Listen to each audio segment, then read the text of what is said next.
Hello, Fred. Hi, It's nice to meet you. meet you. We do have some common path. We've traveled along some of a common path at the Rochester Zen Center in Rochester, New York, and I'm really happy to meet up with that path again also.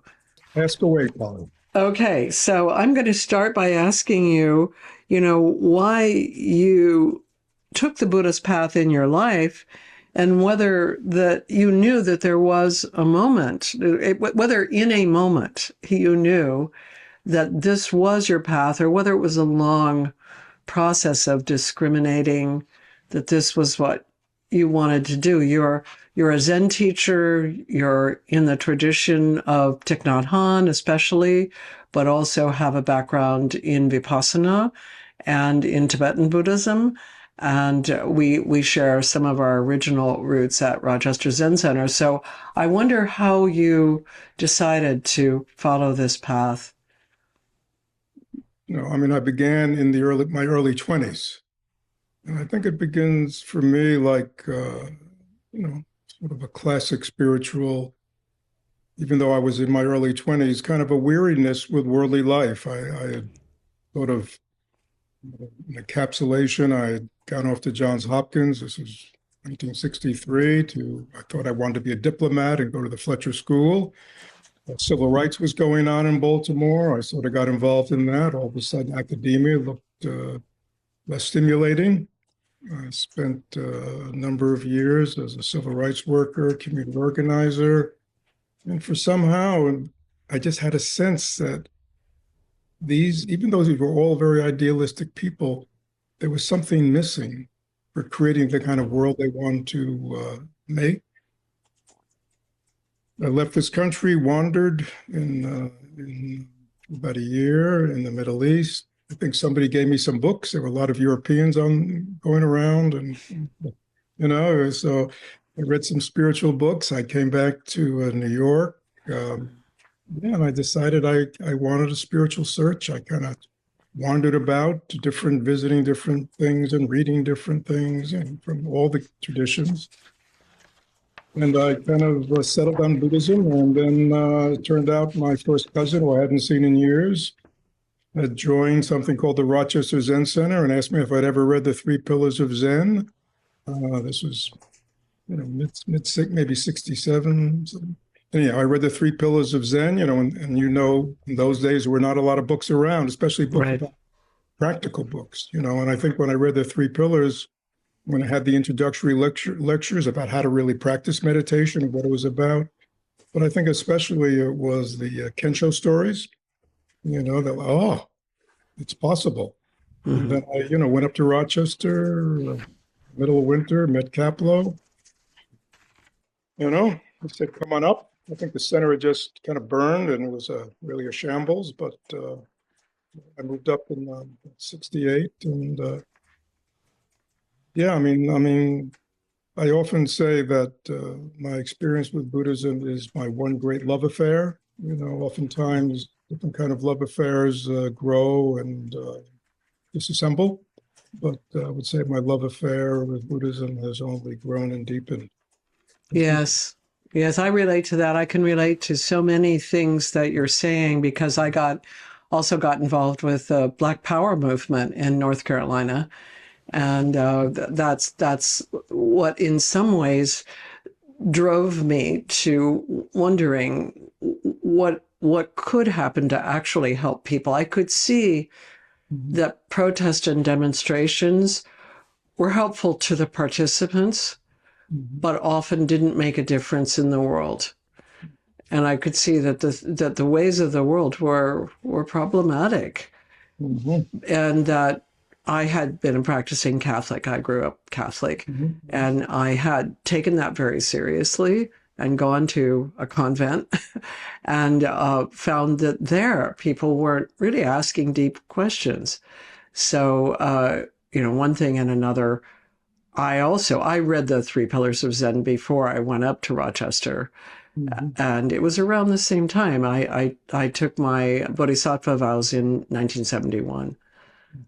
So, it was the same time, and you're right, there wasn't much available back then to read, or there weren't many teachers who could speak English, Right. who were really valid teachers. So then, you followed this long path and you're now at the other end of it. And like you say, it's like a love affair. It's disappointing, it's disillusioning, but then you come back to it and then it goes on and so forth.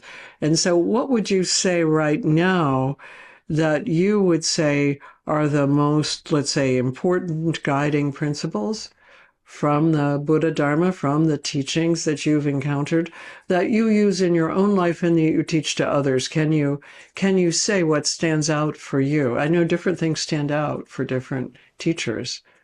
There's a lot going on here. I would say uh, in those early years, I read The Way of the Bodhisattva by Shantideva, and I think I was awestruck by the vision Hmm.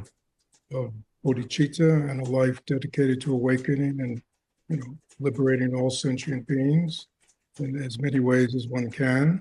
So I think if I say to myself or ask myself, what has been the overriding inspiration or energy, it's been, the energy of bodhicitta, wanting to liberate myself and at the same time do that for the benefit of all beings and help in any way I can. I mean, I think, that's the energy. That's the energy behind what I do.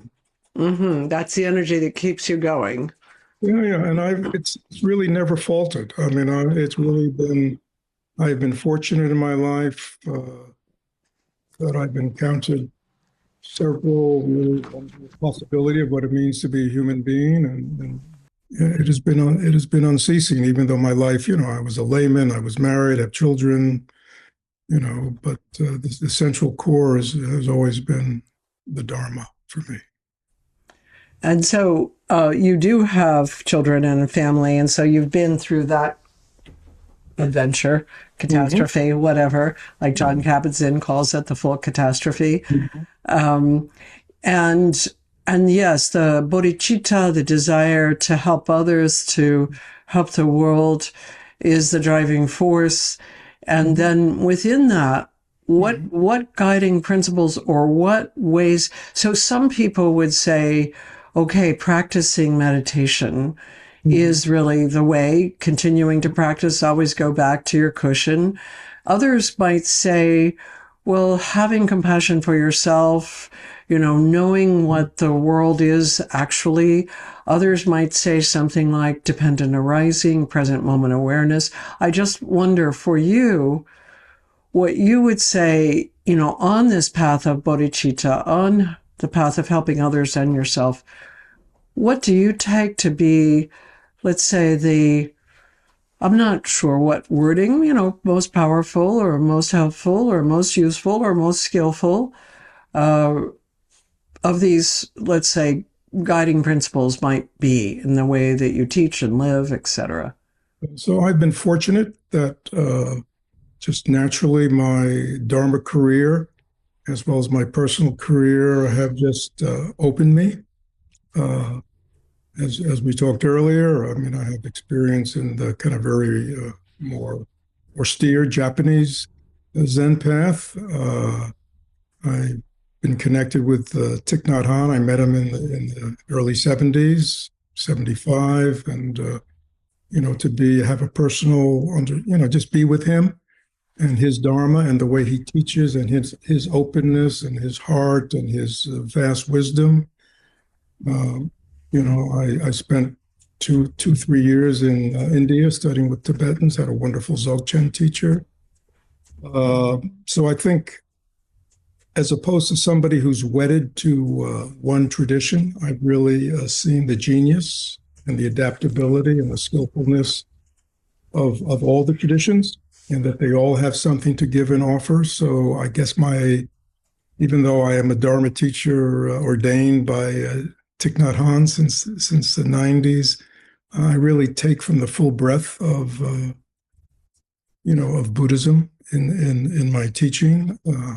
But I think also being a psychotherapist and being in the mental health field for decades, it made me very sensitive to the particularities of the American mind and its woundedness. Mm. And, uh, and so, to be very attentive to that kind of foundational necessity of helping people kind of develop some, emotional resiliency and stability, so they can really enter the path. One of the things going back to when I was young, it was really very moving to me.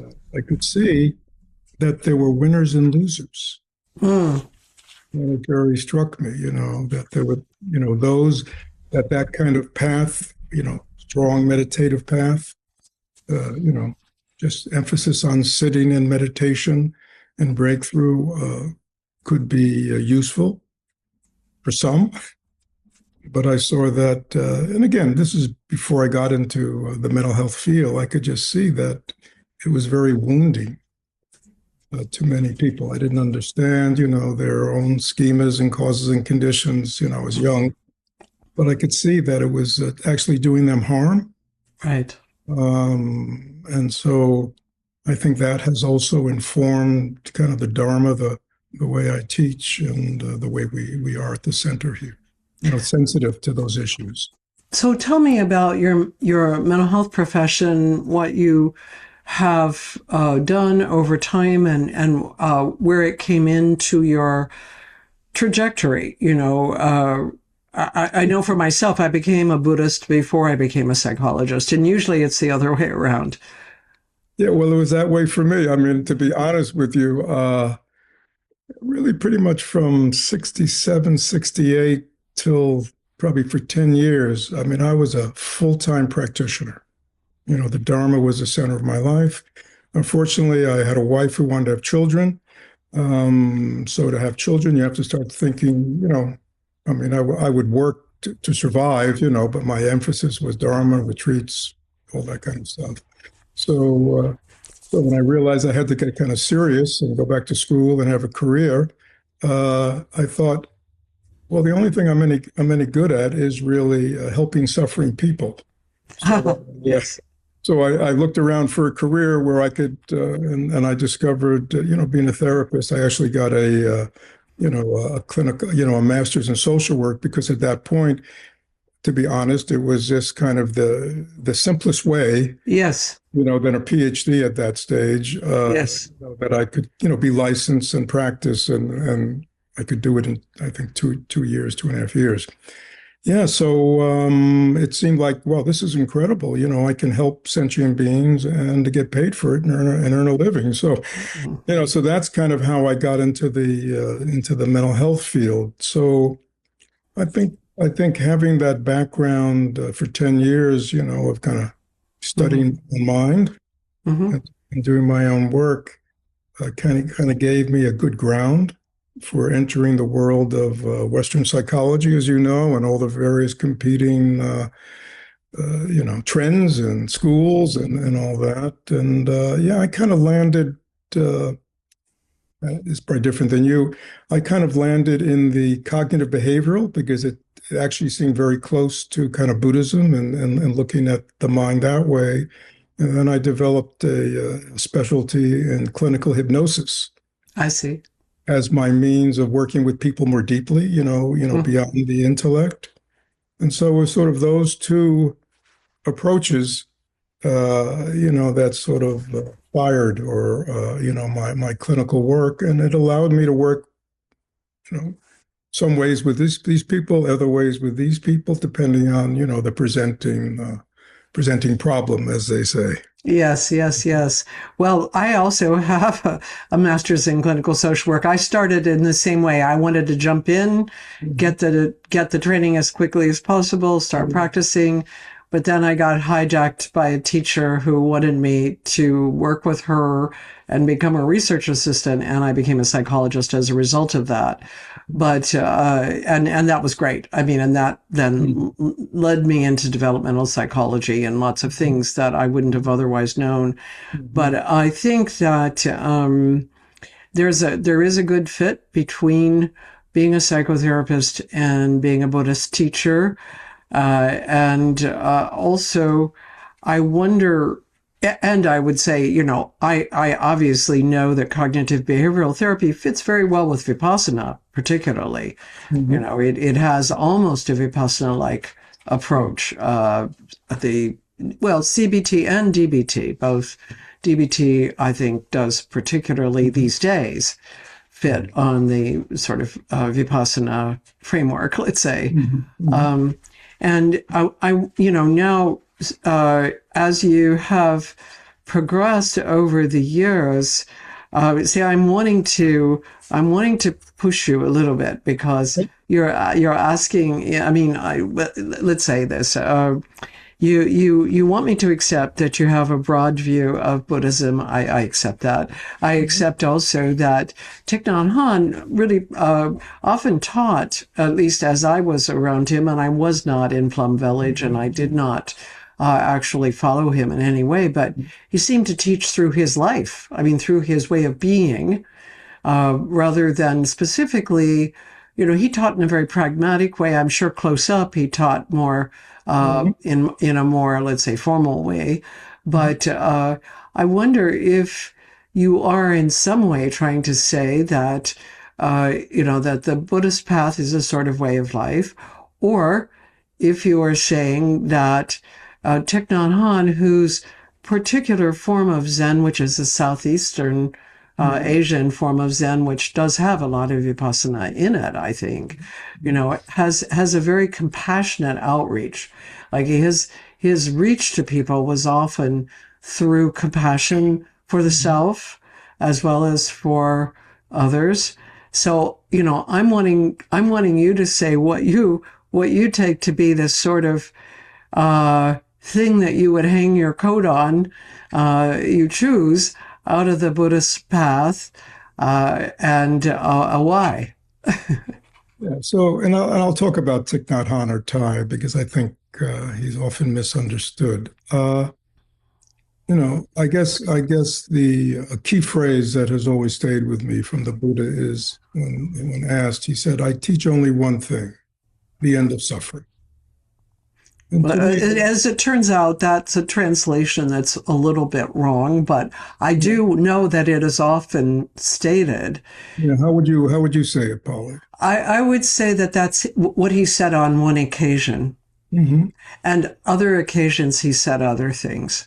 Right. Well, we know that in the Buddhist path, the Buddha taught expedient means according to the audience. Yes, but he taught dependent arising Mhm. probably more completely than he taught the end of suffering.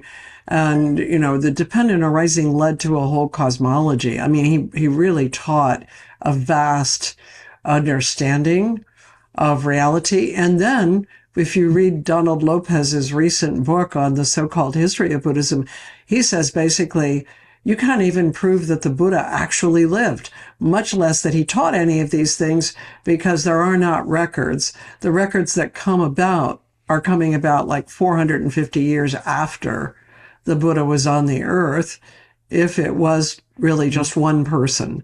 And so, it's like if you look at the scholarship right now, it's introducing a lot of questioning into the history that you and I learned, about a person who grew up in a kind of tribal princedom or feudal, royalty situation, and then left that in order to teach Mhm. about suffering. So, the end of suffering is one thing that the Buddha taught, but he taught karma and rebirth relentlessly. And a lot of people don't really accept that. A lot of Westerners don't accept that. Polly, I accept all of it. You accept all of it. So, but the end of suffering is where you would hang your hat? Is that Well, what hang you're? my hat in the sense the Buddha taught there is suffering, there is a cause of suffering. When you understand the causes of suffering, you understand the possibility of ending your suffering, and that there's a path, there's a technology to that. And to me, that is my paradigm no matter what. If somebody comes with depression or anxiety or relationship issues, there's always a cause. Mm, There's always a cause of that suffering. And if people can, you know, unpack that cause, and if they can eliminate that cause, which is causing them to suffer from their life through practice or whatever, or view, I'm a great believer in the Buddhist view, which includes all the things you were saying, that liberation from suffering is possible. The Buddha, when I say the Buddha taught the end of suffering, ultimately he taught awakening, because suffering, human beings suffer because they misperceive reality. Yes. Things that they think are real that are not real, such as the solidity of things, the permanent thing, the solidity and permanence of a self. Right. It's in their delusions that they suffer. So to me, the Buddhist path is all about helping people liberate themselves from their delusions that are causing them suffering. Having said that, there are all kinds of people who are suffering in all kinds of ways. And so what I'm suggesting is what I've learned from the Buddha and all my teachers is, let me say something about Thich Nhat Hanh. Yes. Thich Nhat Hanh was a great bodhisattva. He was a man of great enlightenment, great capacity, great philosophical, psychological, and he was a highly developed being.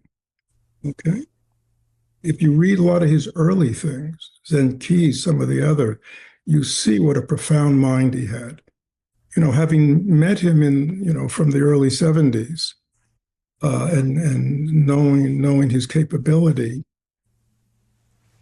I'll tell you, well, anyhow, he showed up at a time in the West when what his message and who he was very refreshing to all kinds of people.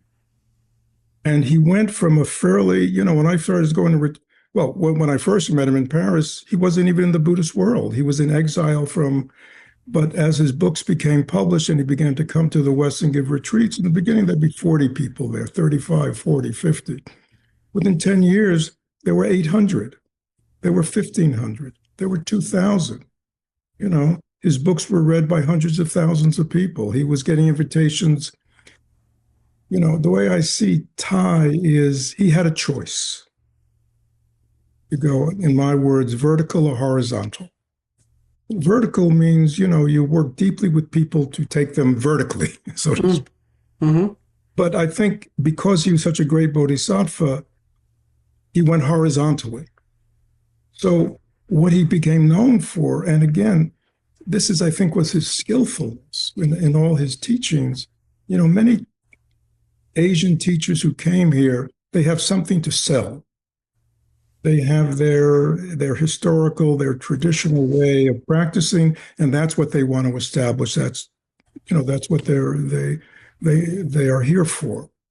Thich Nhat Hanh was not like that. He was here for many years, and he learned. He was very curious. He listened. He learned, and he saw where we were at. Mm-hmm. And he was not concerned in proving to everybody that he knew the most profound truths of Dharma. Mm-hmm. Right? He was interested in helping people. And so he taught very horizontally. I mean, his message was received by millions all throughout the world and motivated many people, but people mistake. I mean, when you say that that people mistake what he was offering, and I was thinking when I first saw Thich Nhat Hanh, he was in Philadelphia, and there must have been 25 people in the audience, and he was known as a poet or somebody like a poet, and opposed to the Vietnam War and Vietnamese, and I went to hear him, and I was very impressed by his insights. It might have been when his book on anger had come out, I think, perhaps. Not sure, but there was that he did talk about anger. He talked about the anger that he felt about his homeland and what had happened.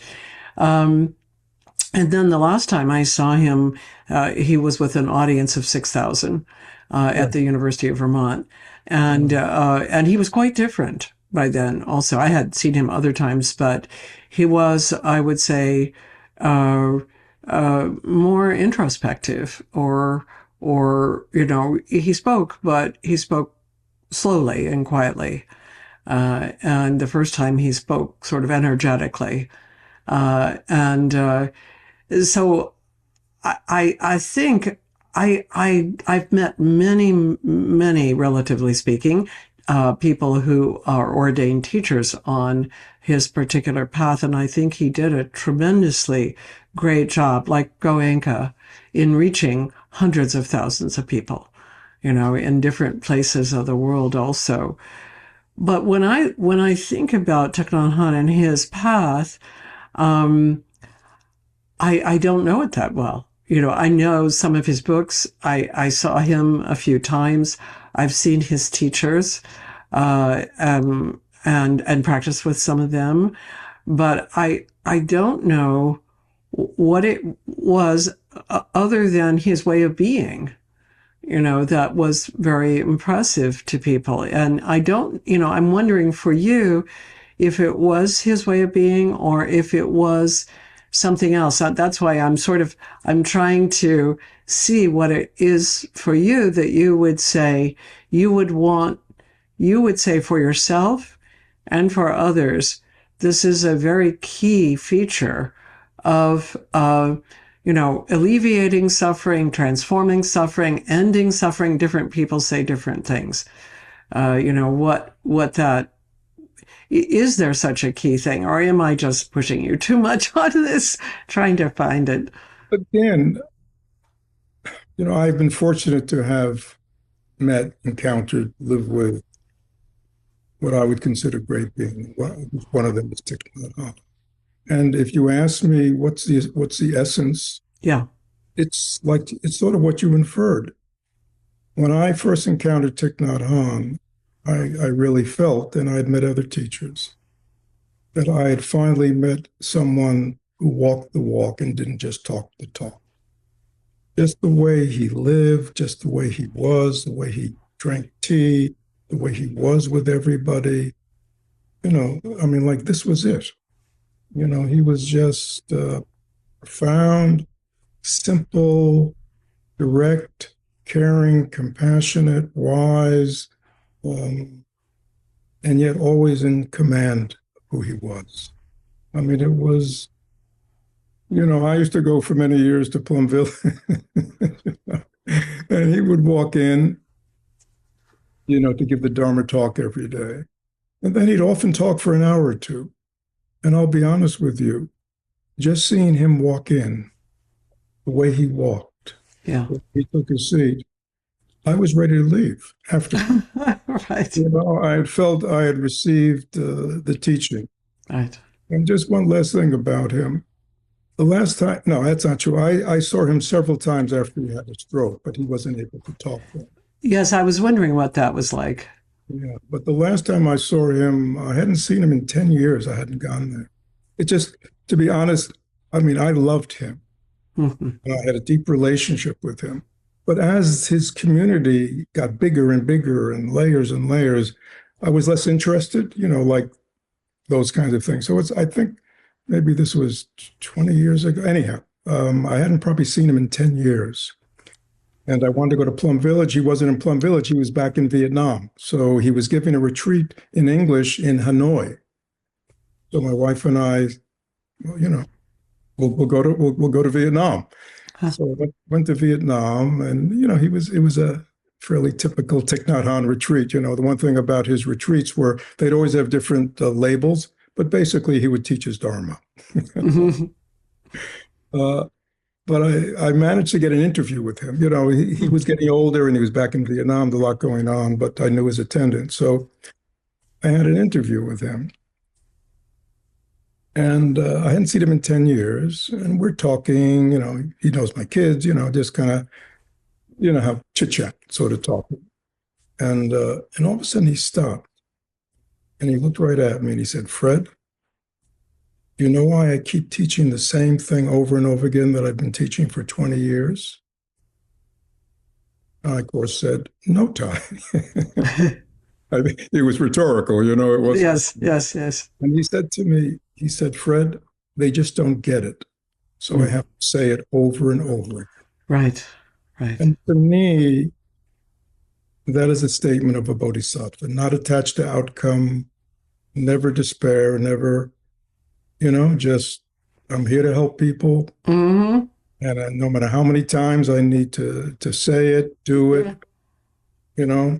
Mm-hmm. And Mm-hmm. yet, and yet to me, because I've known him for so long, I think he was also saying to me, yeah, I have so much more to give, or I Mm-hmm. could, but you know, this is what they need to hear over and over again. Yeah. Yeah. And as you know, his teaching is, I mean, the genius of his teaching is it's accessible, it's understandable, it's very doable, and it relates to where people are stuck in their daily life. You know, Yes, yes.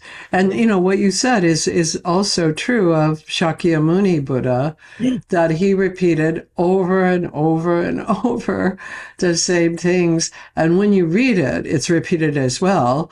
And many people find that frustrating instead of interesting. yeah.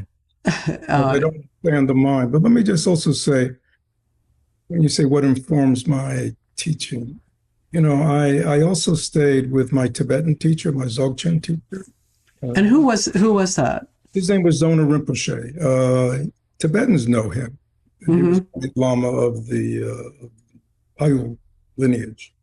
Um, but people don't know him because he really lived totally he didn't have Western students. He lived in a Tibetan community near Dehradun and had a big monastery that he was restoring. And, they were refugees. So, uh, And could you speak Tibetan or no. So no? yeah. So Okay. I had been traveling around, meeting different teachers. And then I got to this place and I had an introduction to his monastery. Luckily, I mean, it was all very, luckily, he had a disciple, a wonderful woman, Serenso, who lived, her house was just up from the monastery, her family. And she had learned English in a convent school. A lot of the Tibetans, when they first came to India, were kind of sent to convent schools. So she had learned, I mean, uh, she, so fortunately, I had a background in Buddhism, right? So, and she spoke enough English that she could tell me what he was saying, but she didn't really have the Buddhist words, or you know what I mean, or the understanding. But fortunately, yeah, so she was my translator, and yeah, so he taught me very traditionally. He started me right from the beginning. So anyhow, I'm there and getting these very traditional teachings, from top to bottom, and uh, and yet I'm living there, and I'm observing this great master, and he would get up in the morning at 3 a.m. He would do his practice to 7, his own practice. And then from 7 o'clock till nobody was there anymore, there was nothing to do. He would go into the monastery and, I mean, they were all these artisans were there. I mean, there were all kind of financial issues, raising money. Somebody would come to him for a divination because they couldn't find their water buffalo. Right. I remember one day, some teenager shows up. He just got a new motorcycle, and he asked Rinpoche to come out and bless it. Mm-hmm. And being an American, we're used to asking questions. We're curious. Asians do not ask questions to their Buddhist teachers. They just accept whatever it is. So, but I always would ask him, why'd you do this? Why'd you do that? And I think he liked it, because I said, I mean, it was, I was young. Rinpoche, you're such a great teacher. You're giving me these profound Dzogchen teachings, and yet I see you out there, blessing this teenager's motorcycle. Explain that to me. And basically, there's some things that just stick out. He said, this is like I see Buddhism as a developmental path. I mean, that's why it includes everything. And you as a psychologist, it's a developmental path. Right.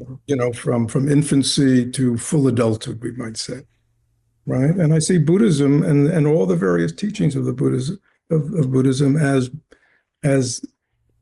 being a developmental path. That's the way I see it. So, I mean, basically, he said to me, this young man at this stage, this is his relationship to Buddhism.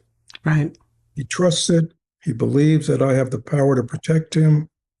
Where he's at, this is his connection. Right. Maybe in time it will develop or deepen. But I was just struck that, again, like the Buddha, no discrimination. Somebody came at Right. the simplest level, lowest, whatever you want to say, and he just fully responded. Somebody comes for profound teachings on the nature of mind.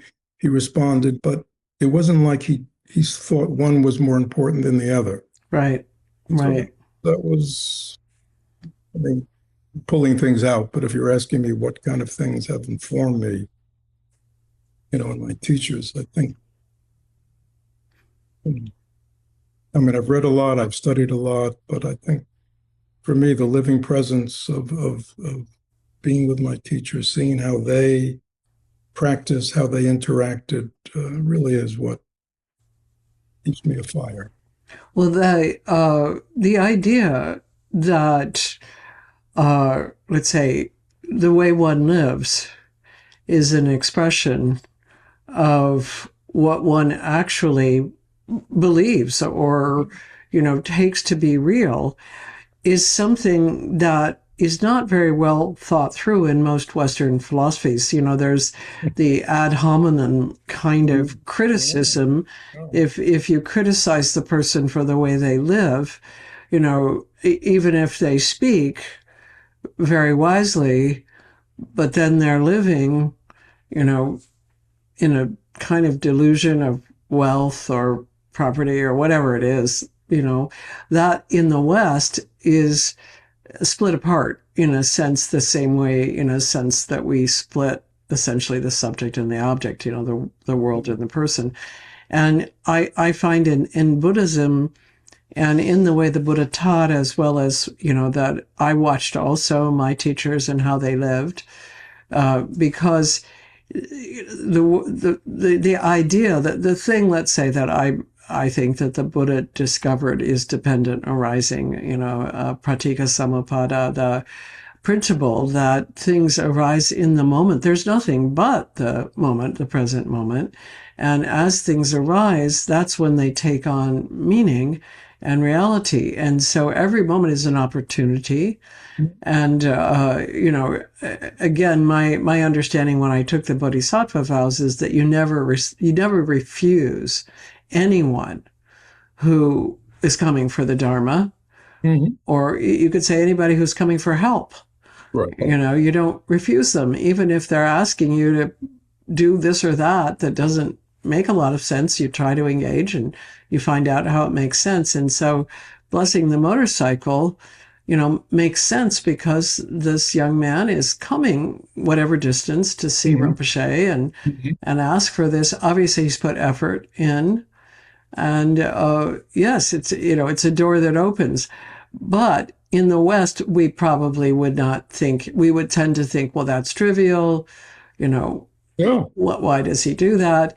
And in part because of the way we split things apart. Often we split the man from his ideas or the person from their teachings. And we say, well, you can't do that. You can't question this vulnerable human being just because he's written some good novels or whatever. And and I think it's really quite different in the Buddhist framework. The life really is the practice, and yet I think a lot of Westerners that have come to Buddhism were not prepared for that, and we don't necessarily know how to evaluate it because some of the masters that came here have done egregious things by our standards. Right. And sometimes they've said, well, those aren't my standards. And, we tend to think that our standards are the highest ones. Yeah, again, my experience, and I understand perfectly what you said, and I know all those excuses, and I think the problem is we are such a debased culture that we are so we have such low standards for what a developed human being is that we, again, and not because there's anything wrong with us, because I mean, look who our leaders are. I mean, we don't have spiritual leaders. We have political leaders, economic leaders, cultural leaders, celebrities. If you look at who people look up to, they don't, the word Rinpoche means jewel. Mm-hmm. These are the jewels of the community. Right. And I think if I hadn't gone to Asia, and if I hadn't met Thich Nhat Hanh, I would be like that, because I think I did compartmentalize, saying, well, you know that, like, there's enlightenment. Right. Right. But they confuse enlightenment with being an enlightened person. Right. An enlightened person is somebody who is awake. Right. And whose enlightenment, non-self, emptiness, all those things has permeated their being and transformed them. They live as an enlightened person. All their interactions are expressions of that enlightened mind. That takes a lot of development. And I think the problem with what you're talking about is we have turned an experience, yes, into an actual being. It's funny. When I was over with my teacher, this is like 70s, 75, 76, 77, word was getting back to them about some of these teachers we don't need to name and what they were up to in America. And my teacher, Zono Rinpoche, was going, well, he explained to me.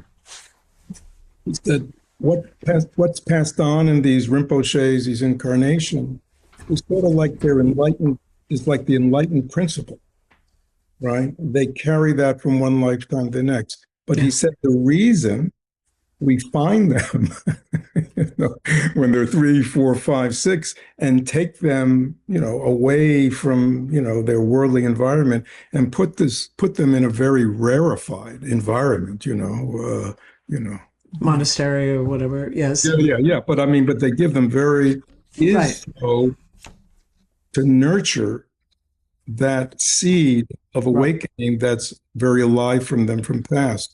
But he said, many of these young tulkus did not have that experience. They were in exile. They finished their training. They didn't spend 15 years in solitary retreat the way they did. And he said, because of that, and it was interesting. He said, just taking an incarnation, like taking on a new body, right, on your senses. And when you have your senses, you take on the objects of the senses, and they look good and they look pleasurable. Right. You know what I mean? So if there's not that training, he said it's very easy to go astray. Well, you could say that causes and conditions are always surrounding anybody's life.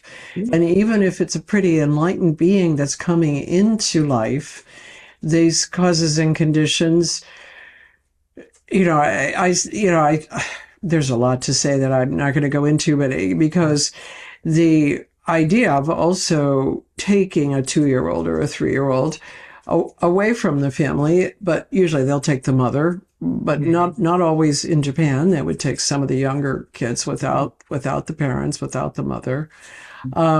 Also creates a certain kind of human being, that may or may not be able to master various kinds of conflicts that the West is going to set up for that person. At least we're talking when, early times here, 50 years ago, roughly, when Asian teachers were coming and teaching and being exposed to essentially the hippie culture. And, then eventually, I would say, a whole bunch of wealthy people also that they were exposed to.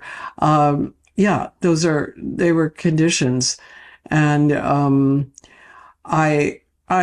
want to kind of circle around to the issue of awakening. You've already begun to talk about it, because we're at a point right now in North America, at least, where there's a hyper valuing of psychedelics, I think, my own view, because I think people are in some way wanting the experience of dropping the subject-object distinction, or, dropping, let's say, some of the suffering of their life that they would say is wrapped up with their sense of self or something. And And so, yeah, psychedelics have become legalized and a lot of people take them. And a lot of, I mean, I especially when I go out to teach, I run into many people that have been to ayahuasca retreats. I've had a hard time spelling ayahuasca because it's not straightforward to spell. But, they've been to the ayahuasca retreats or they've taken psilocybin or they've taken MDMA. Mm-hmm. And they've had a profound experience. They've experienced something, but I can tell by the way they ask me questions that they haven't integrated that into their lives. And I feel I get into I get into a kind of a crabby place myself, like I feel like a critic, and I don't want to be a critic of the desire to become enlightened. And there are a lot of people that I think want that.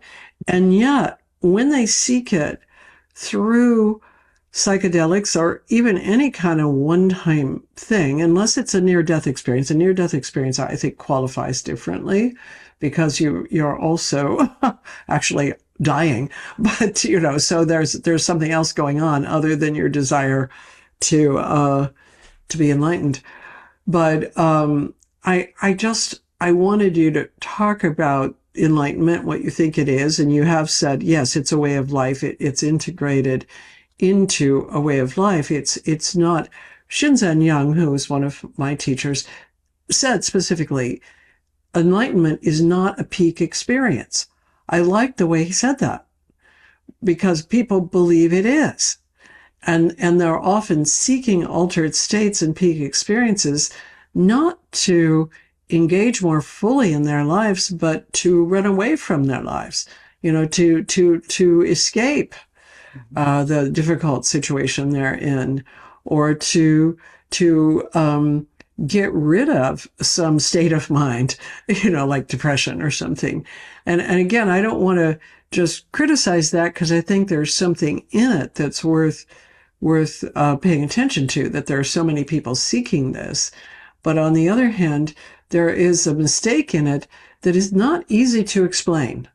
It's when you get into conversations with people. Yeah. So again, I get a feeling probably in the realms that you move in, there's probably more of that than down here in Tampa, Florida. Oh, okay.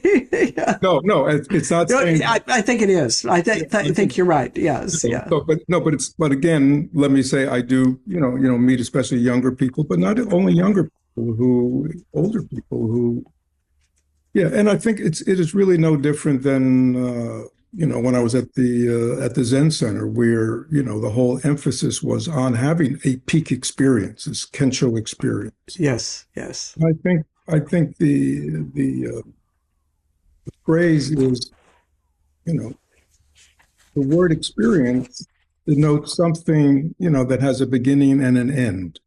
You have an experience. You enter the experience, but the experience will fade like everything else that is conditioned. And so, so basically what I said, when people come and they're telling me they're going on an ayahuasca retreat or something, I said, wonderful. I don't say wonderful. I said, right. I'm going to say that, I'm going to ask him why. And I said, I hope it really is beneficial to you. But I think what people miss is, there's some analogy. It has to do with like a diamond and a setting. You can put a diamond, in manure, or you could put diamond on a beautiful gold setting by a jeweler, and it'll appear very differently. That's right. Right. I've never heard that metaphor. That's good. I like that. I like that. Thank you. I probably got it from somebody. So well, that's really good though. But I think that's the issue. It's the life and the practice, the daily practice and the transformation and the healing. It's like in our community, we have 3 paths. The first path, which is our foundational path, is made up of, it's really like Plum Village, Thich Nhat Hanh, mindfulness, learning to be present, learning to live in the present moment, and emotional healing. And people go through that first before they get to the Dharma path. Because, the Dharma is something precious and something that can be very enlightening, kind of begin to wake up to what reality is.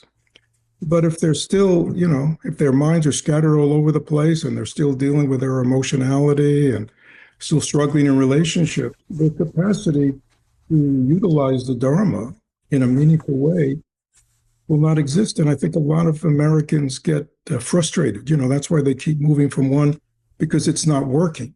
Right.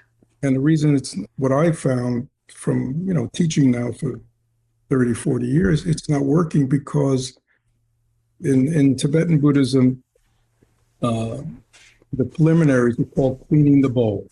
I don't know if you've ever heard that analogy, but it's sort of like you don't take pure milk and you don't pour it into a dirty bowl, and you don't pour it into a bowl that has holes in it where it'll leak out. So before the Dharma is poured in, you make sure there are no leaks, mindfulness, some stability of mind. And basically, you cleared out a lot of your misconceptions and a lot of your views about things, and a lot of your emotionality. So when the Dharma is poured in, you're capable of receiving it. And I think what goes on in American Buddhism, because the people who are attracted to Buddhism are, by and large, it's changing, intellectuals. They have been, yes. I mean, I do think it's changing. I do think that it was true when I began. And Roshi would always say, or later when I got to know him well, he would say, well, this is not for intellectuals. And I say, but you're surrounded by them. So it's not for the people that you're with, But yes, it was then maybe more intellectuals because of the beats or whatever. But now I find many of the times when I'm teaching about various things that have to do with mindfulness. I do this speech practice called Real Dialogue, which is a mindfulness practice. I'm surrounded by people that are interested in psychedelics. I mean, some of them are younger and some are older, but I think the reason that they are is this kind of impatience. They've tried stuff. And they tried the weekend retreats and they didn't work. Or sometimes people say, well, I've tried meditation, but I can't do it because I'm too restless. Like I have to go out and walk, at the same time I'm meditating. And I generally don't anymore say much about that. I used to, but now I just say, okay, I wonder what you could commit yourself to. Can you commit yourself to something like any discipline, anything that, like if you wash your socks every day, can you commit yourself to something to just see what happens after you start to practice it and commit yourself to it? And it could be something very simple, like in the morning, for 2 minutes, don't speak, something, and then see what happens. Because you're going to engage then with your commitment. Because the idea of practicing mindfulness or becoming aware of moment-to-moment reality and so on has already been sort of critiqued online or something. People are saying, well, I can't do that.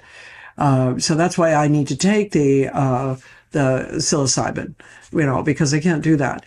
And so I think there is also just confusion that has come in to North American culture in part because, and here again, these are causes and conditions that I did not create. I don't understand them, but legalizing marijuana, legalizing psychedelics has brought into the conversation for North Americans this idea that I can do something quickly that will allow me to have a different mind. Let me just say, it's interesting. I'm dealing with Americans on here. Yes, me too. I'm dealing with the same thing. Many years ago, I read a statement by the Dalai Lama, which I found very interesting. He said, the Buddhist path is an educational path. It was very interesting. Yeah. I thought, what? He said, yeah. Basically, we are educating human beings in how to see clearly and how to understand reality. We're educating them and how to train their mind. You know what I mean? Right. It's an educational path. And like education takes time. And you know, I say a lot, you know, I think it's from my hypnotherapy days, but one of the Ah, things, technique in hypnotherapy, when somebody has a problem or they're stuck or they're this, you leave that and go to another total different area of their life where they demonstrate success. So yeah, Americans will be very dogged and determined and put up with all kind of stuff in the pursuit of their career, right. the pursuit of money, in the pursuit of going to the gym every day. It's not as if Americans lack the capacity to be disciplined and to commit. But when it comes to, it's just that they don't get the possibilities of spiritual transformation. Right, Perhaps right, they can't take their skills or their competencies that they developed in worldly matters right. into their spiritual life. Well, I wonder though, so I grew up in a religion, I grew up in the Catholic religion and I was surrounded by people who were leading a kind of disciplined spiritual life. I went to mass regularly. I went to confession regularly. I engaged in all of the rituals because of my mother, who was Slovenian, who was doing it in a very dogged way. Now, and in fact, she was good at doing it. I mean, she did it. She did fairly cheerfully, and so I knew that already. And I thought as a child that everyone followed the Ten Commandments. Like anything you have as a child that you're doing, you think everybody's doing it, because you just assume that if you're doing it, everyone's doing it. And so, and a lot of people were, and because the Ten Commandments were also talked about in school. And so the idea of having, let's say, a disciplined ethical practice and some disciplined ritual, I think it was connected to church and to, the temple, if you were Jewish, to the synagogue, to, I did not know any Muslim people growing up in Akron, Ohio. But I think we've gotten rid of that in North America. A great deal we've gotten rid of religion. Now, I do see some religion coming back, in terms of young men, especially, and some of the young men I see in therapy. Somebody just recently converted to Orthodox Christianity, a person that I thought, whoa, that's going to take like discipline. And, but he was interested in the discipline because it was kind of new to him and fresh, So I do think that the 60s also meant throwing out religion.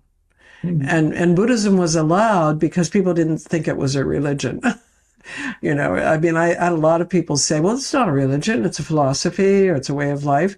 Actually, if you study the Abhidharma or Yogacara, it is a religion.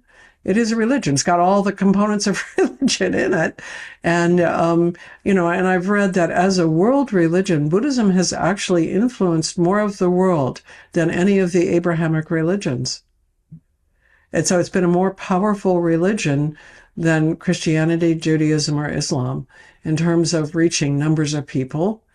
And so, I think that the issue of applying this whole awakening or enlightenment thing to a religion is kind of unknown in the general categories that I'm teaching. I mean, it's not as though I'm reaching just people in Vermont. I teach a lot online, or I teach in places on the West Coast, on the East Coast, where there is a mix of people. There's not a lot of young people, but the mix almost always includes people that are taking psychedelics.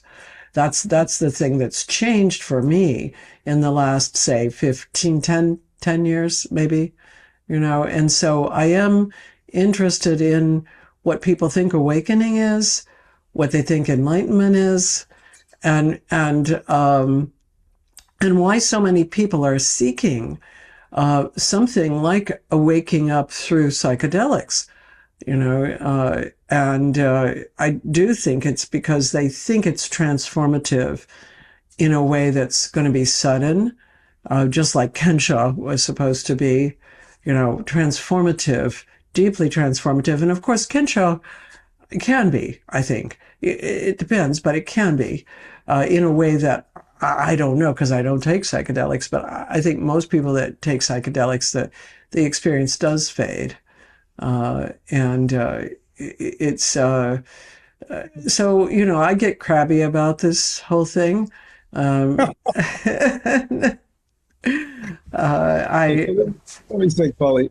So the people I see coming to our community down here, yeah, and we have 350 members. I mean, we're Dharma, so it's not like a small sample. It's a big it's a thing, but large community. Yeah. a large community. And we always have new people coming in, checking us out.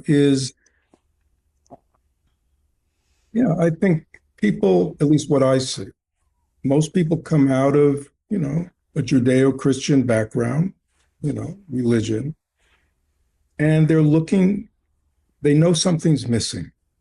There's an interior quality to our path, which speaks directly to the mind, to the heart, and the inner transformation. And like you said, a lot of religion, you can be very disciplined in your prayer and going to church and things like that. But the way we teach it, in our tradition, is a little interior, and I think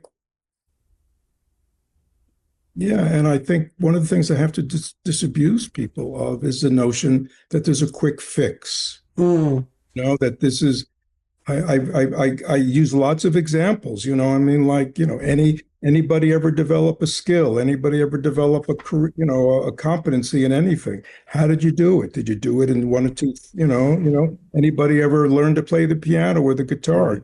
right. What you didn't make any mistakes? Right.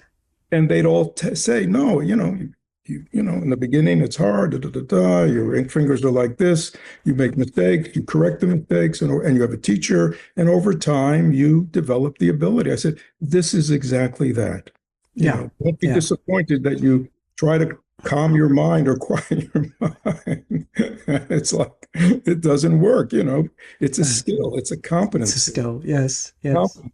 And spend a lot, and again, people who are looking for that and are willing to commit to that, will stay. People aren't, will just come, for Dharma talks and, take what they want. But some will just keep moving on. And again, to me, psychedelics, can they be beneficial? Because all of a sudden they from what I hear, they experience reality. They Hmm. experience their mind in a radically different way that they've ever experienced it. And they go, wow. But like you said, it's going to fade because it's an experience.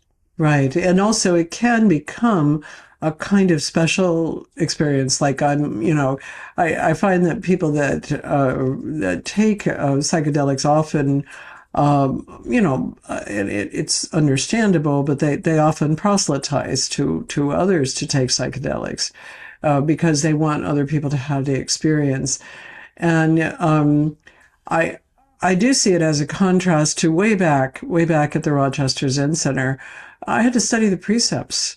I had to study the ethical foundation before I got to the samadhi part. The insight meditation only came after understanding the precepts. And over time, I've studied the precepts very differently than I did at Rochester. But, I've studied them more as a training of mind, like that, you take the training of not to kill. It doesn't mean that you're not killing, but you're training your mind not to kill, or you take the training not to lie.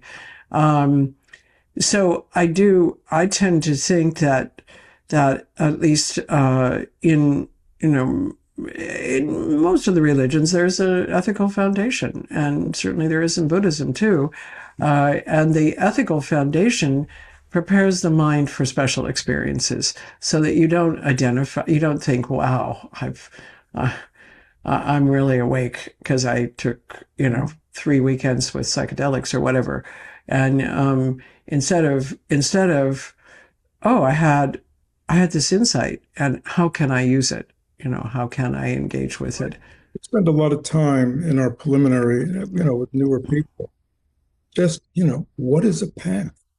What is Yeah. a spiritual path? What is this about? Because again, Americans have no idea what a spiritual path is. They know what a religion is. They know what a belief system is, but they don't understand, the spiritual, what a spiritual path is. They don't understand the role of a teacher. I mean, there are just some basic things that I think in Buddhist Asia, where it's been for thousands of years, people Right. understand. But for here, so, there's a lot of fundamental explanation that have to go on that Mm. I've learned because people just don't get it. Right.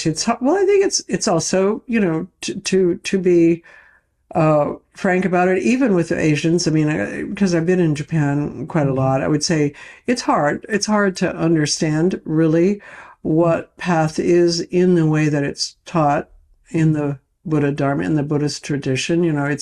It's not like you get a map and you're just going to follow. You're going to go from point A to point B. It's not going to be like that. And so, it's a direction, it's a commitment, it's a way of things developing, but they might not develop exactly like that, And even if you follow the Eightfold Noble Path, maybe you can only do two of them at this time in your life, well, I want to get, first of all, the name of your center, and I want people to know that your name is Fred Eppsteiner, not Yeah, Eppsteiner, but Fred that Eppsteiner. is true. And what is the name of your center? It's called the Florida Community of Mindfulness, and we have people all around, but our center, our physical center, is in Tampa, Florida. In Tampa, Florida, and you have online programs as well as in person, or? Yeah, if you go to, we have a very active website, and we have different paths. We have lots of retreats and workshops and classes and meditations. I mean, it's a very active, alive community. The Dharma is alive down here in, as I say, the great red state of Florida. The great red state of Florida. Well, yes, Tampa, Florida. And do you have a title? Do you go by Roshi, or do you go by teacher, or anything? You just go by I go by Fred. Fred. Okay, Fred. And so if people reach out to you, it would be, it's Fred Eppsteiner. Fred Eppsteiner. That looks like Fred Eppsteiner to me because my husband was yes, Ed Epstein.